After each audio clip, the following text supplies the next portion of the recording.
আসসালামু আলাইকুম। সংবাদে আপনাদের সবাইকে স্বাগত জানাচ্ছি। আমি ফিরোজ তোহা। শুরুতেই আরবে কেবলস সংবাদ শিরোনাম।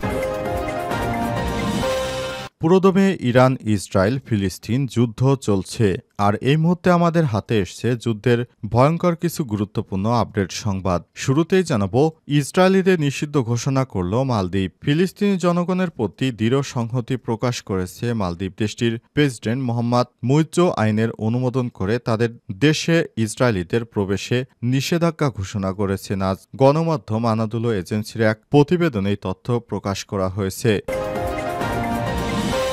এরপর জানাবো, ট্রাম্পের দাবি না মানায় যুক্তরাষ্ট্রের হার্ভার্ডের $2 বিলিয়ন তহবিল স্থগিত ঘোষণা। হোয়াইট হাউসের দাবি প্রত্যাখ্যান করার কয়েক ঘণ্টার পর বিশ্বের অভিজাত বিশ্ববিদ্যালয় হিসেবে পরিচিত হার্ভার্ডে $2.2 বিলিয়ন ফেডারেল তহবিল স্থগিত করেছে ট্রাম্প প্রশাসন। সেখানে ডোনাল্ড ট্রাম্প জানিয়েছে, ইসরায়েলের পক্ষে সমর্থন না করায় হার্ভার্ডে এই $2.2 বিলিয়ন সহায়তা স্থগিত করা হলো। তবে এই ঘটনার পর ট্রাম্প প্রশাসনের বিরুদ্ধে মামলা করেছে হার্ভার্ড বিশ্ববিদ্যালয় কর্তৃপক্ষ। এদিকে আমেরিকার বোয়িং থেকে উড়োজাহাজ না কেনার পরামর্শ চীনের। ওয়াশিংটনে বেইজিংয়ের দ্বৈরথের জেরে এবার বড়সড় ক্ষতির মুখে পড়তে চলেছে মার্কিন উড়োজাহাজ নির্মাতা প্রতিষ্ঠান বোয়িং। ব্লুমবার্গের এক তথ্য মতে, বোয়িং থেকে নতুন করে বিমান না কিনতে চীনা এয়ারলাইন্সগুলোকে নির্দেশ দিয়েছেন চীনের প্রেসিডেন্ট শি জিনপিং। বোয়িং থেকে কোনো ধরনের মেশিনারিজ যন্ত্রপাতিও না কেনার নির্দেশ দেওয়া হয়েছে। জানা গেছে 2025 থেকে 27 এই 2 বছরের মধ্যে বোয়িং থেকে যথাক্রমে 45টি, 53টি ও 81টি বিমান কেনার কথা ছিল চীনের। তবে এই বিমানগুলো না কেনায় যুক্তরাষ্ট্র বড় ধরনের লোকসানের সম্মুখীন হবে। জানাবো, পাকিস্তানে পুলিশের গাড়িবহরে আইইডির বিস্ফোরণ, 3 সদস্য নিহত। পাকিস্তানের বেলুচিস্তান পুলিশের গাড়িবহর লক্ষ্য করে সন্ত্রাসীদের চালানো ইম্প্রোভাইজড এক্সক্লুসিভ ডিভাইস আইইডি বিস্ফোরণে 3 পুলিশ সদস্য নিহত হয়েছে। এছাড়াও আহত হয়েছে আরও 18 জন সদস্য। আজ রাজধানীর মাস্তোয়েং শামসাবাদ এলাকায় এই ঘটনা ঘটে। এবং সর্বশেষ জানাবো, গ্রেপ্তারি পরোয়ানা রাজনৈতিক উদ্দেশ্য প্রণোদিত বললেন শেখ হাসিনার ভাগ্নি টিউলিপ সিদ্দিক। ব্রিটেনের সাবেক নগরমন্ত্রী টিউলিপ সিদ্দিক বলেছেন, শেখ হাসিনার কাছ থেকে অবৈধভাবে জমি গ্রহণের অভিযোগ বাংলাদেশে তার বিরুদ্ধে গ্রেপ্তারি পরোয়ানা জারি করা হয়েছে, যা একটি রাজনৈতিক উদ্দেশ্য প্রণোদিত অপপ্রচার। আজ গার্ডিয়ানের এক প্রতিবেদনে এসব বিষয়ে কথা বলেছেন টিউলিপ সিদ্দিক। তিনি বলেছেন, তার বিরুদ্ধে আনীত সমস্ত অভিযোগ মিথ্যা এবং ভিত্তিহীন। কিন্তু দুর্নীতির দায়ে টিউলিপের মন্ত্রিত্ব বাতিল করা হয়েছে। প্রিয় দর্শক, এতক্ষণ শুনছিলেন সংবাদ শিরোনাম, এবারে বিস্তারিত। তবে তার আগে বন্ধুরা, অনুরোধ থাকবে সংবাদটিতে একটি লাইক দিন। এই চ্যানেলে আপনি নতুন হয়ে থাকলে আমাদের সংবাদটি দেখতে দেখতে চ্যানেলটি সাবস্ক্রাইব করে রাখুন। কমেন্ট করে আপনার মূল্যবান মতামত জানিয়ে দিন আপনি বিশ্বের কোন দেশ থেকে বা বাংলাদেশের কোন স্থান থেকে আমাদের সংবাদটি দেখছেন এবং শুনছেন। আর বন্ধুরা, গাজা যুদ্ধে আপনি যদি নিরীহ ফিলিস্তিনিদের ভালোবেসে থাকেন, কমেন্টে ইয়েস লিখে বিশ্ববাসীকে জানিয়ে দিন। এবারে বিস্তারিত। ইসরায়েলিদের নিষিদ্ধ ঘোষণা করল মালদ্বীপ। ফিলিস্তিনি জনগণের প্রতি দৃঢ় সংহতি প্রকাশ করেছে মালদ্বীপ। দেশটির প্রেসিডেন্ট মোহাম্মদ মুইজ্জো আইনের অনুমোদন করে তাদের দেশে ইসরায়েলিদের প্রবেশ নিষিদ্ধ ঘোষণা করেছে। মঙ্গলবার গণমাধ্যমে আনাদুলো এজেন্সির এক প্রতিবেদনে এই তথ্য প্রকাশ করা হয়েছে। প্রতিবেদনে বলা হয়েছে, মালদ্বীপ প্রেসিডেন্টের কার্যালয় এক বিবৃতিতে বলেছে, মালদ্বীপে ফিলিস্তিনিদের প্রতি তার দৃঢ় সংহতি পুনর্ব্যক্ত করে। মুইজ্জোর অফিসের একজন মুখপাত্র আন্তর্জাতিক একটি বার্তা সংস্থাকে জানিয়েছে, এই নিষেধাজ্ঞা তাৎক্ষণিকভাবে কার্যকর করা হয়েছে। বিবৃতিতে আরও বলা হয়েছে, আন্তর্জাতিক আইন লঙ্ঘনের জন্য জবাবদিহিতা নিশ্চিত করার জন্য মালদ্বীপ দৃঢ়ভাবে আহ্বান জানিয়ে আসছে এবং বিভিন্ন আন্তর্জাতিক মঞ্চে ইসরায়েলের কর্মকাণ্ডের বিরুদ্ধে সোচ্চার রয়েছে। মালদ্বীপ সরকারের একথা পুনর্ব্যক্ত করেছে, তারা দীর্ঘদিন ধরে 1967 সালে সীমান্তের ভিত্তিতে পূর্ব জেরুজালেমকে রাজধানী করে একটি স্বাধীন ও সার্বভৌম ফিলিস্তিন রাষ্ট্র প্রতিষ্ঠার পক্ষে রয়েছে, যা জাতিসংঘের প্রস্তাব ও আন্তর্জাতিক আইনের দ্বারা সঙ্গতিপূর্ণ। কিন্তু দখলদার ইসরায়েল ফিলিস্তিনি সাধারণ জনগণকে একের পর এক হত্যা করে যাচ্ছে। এভাবে একটি স্বাধীন রাষ্ট্র কোনোভাবেই গঠন করা সম্ভব নয়। পুরো বিশ্বরই উচিত ফিলিস্তিনির সাধারণ মানুষের প্রতি সংহতি জানিয়ে গাজার দখলদার ইসরায়েলিদের বিরুদ্ধে তীব্র প্রতিরোধ গড়ে তোলা। তা না হলে তারা যেভাবে জাতিগত নিধন শুরু করেছে, এতে করে ফিলিস্তিনিরা অচিলেই অতল গর্বে হারিয়ে যাবে। ভবিষ্যতে আর ফিলিস্তিনি বলে কোনো জাতি সত্তা আর থাকবে না। সুতরাং আমাদের মুসলিম বিশ্বকে ঐক্যবদ্ধ হওয়া ছাড়া বিকল্প নেই।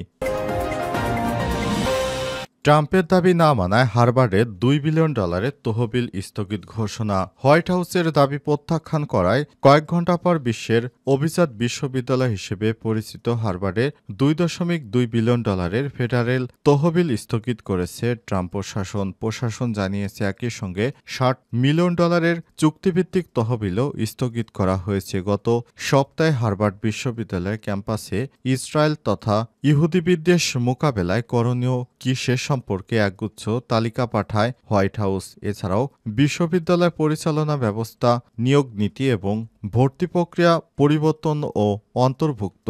তবে সোমবার হার্ভার্ড বিশ্ববিদ্যালয় প্রশাসন এই দাবি প্রত্যাখ্যান করে বলেছে, সরকার এসব দাবির আড়ালে তাদের নিয়ন্ত্রণের চেষ্টা করছে। কারণ প্রেসিডেন্ট ডোনাল্ড ট্রাম্প দ্বিতীয় মেয়াদে ক্ষমতা গ্রহণের পর থেকেই দেশের অভিজাত বিশ্ববিদ্যালয়গুলোতে ফেডারেল তহবিল স্থগিতের হুমকি দিয়ে আসছিলেন। এসব তহবিলের বেশিরভাগই গবেষণামূলক কর্মকাণ্ডে ব্যয় করা হয়।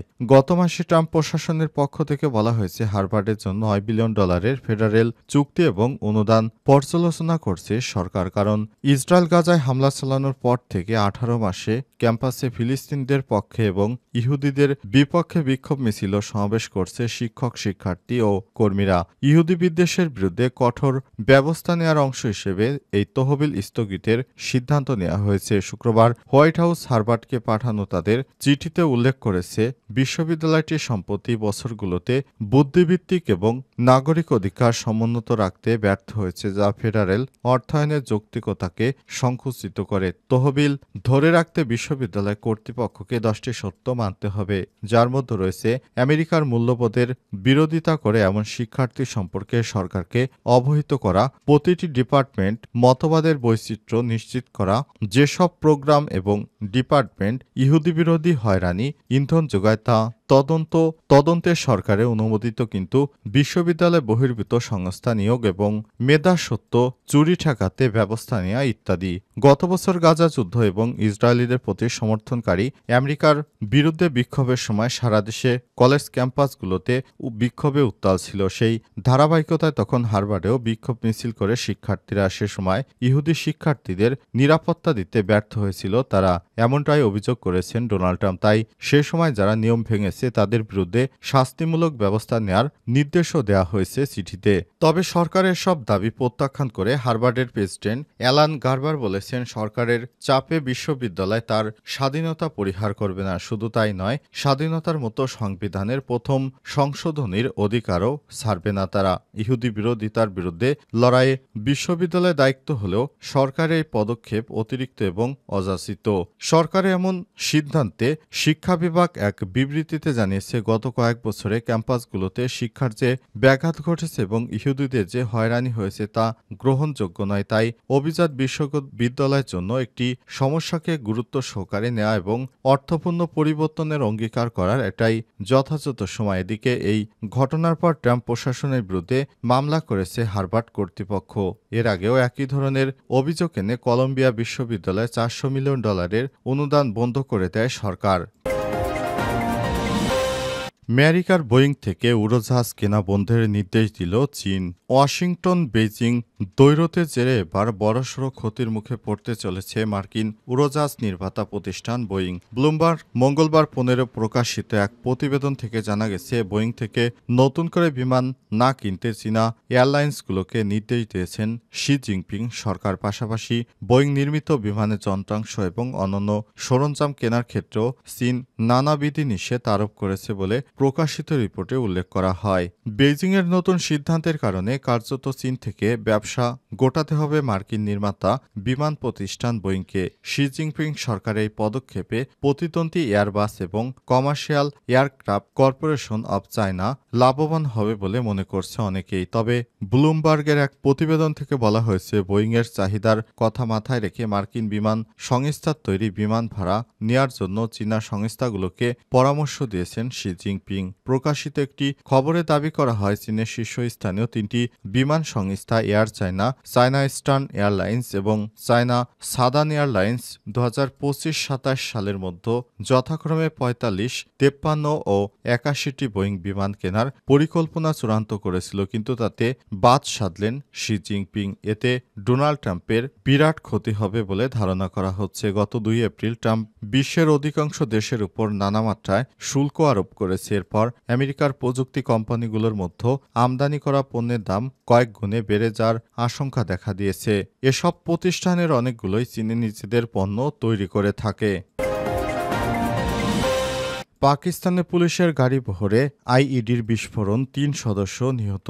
পাকিস্তানের বেলুচিস্তানে পুলিশের গাড়িবহর লক্ষ্য করে সন্ত্রাসীদের চালানো ইম্প্রোভাইজড এক্সপ্লোসিভ ডিভাইস আইইডি বিস্ফোরণে 3 পুলিশ সদস্য নিহত হয়েছে। এছাড়াও আহত হয়েছে আরও 18 জন সদস্য। মঙ্গলবার 15 এপ্রিল রাজ্যটির মাস্তংয়ের শামসাবাদ এলাকায় এই ঘটনা ঘটে। খবর পাকিস্তানের সংবাদ মাধ্যম ডনের। বেলুচিস্তান সরকারের মুখপাত্র শহীদ রিন্দ এক বিবৃতিতে বলেছেন, কালার থেকে পুলিশের সদস্যদের বহনকারী একটি গাড়িকে আইডি দিয়ে লক্ষ্যবস্তু করা হয়েছিল। তিনি জানান, বিস্ফোরণে বেলুচিস্তান কনস্টেবলারির 3 জওয়ান শহীদ হয়েছে। এছাড়াও বিস্ফোরণে আরও 16 জন আহত হয়েছে।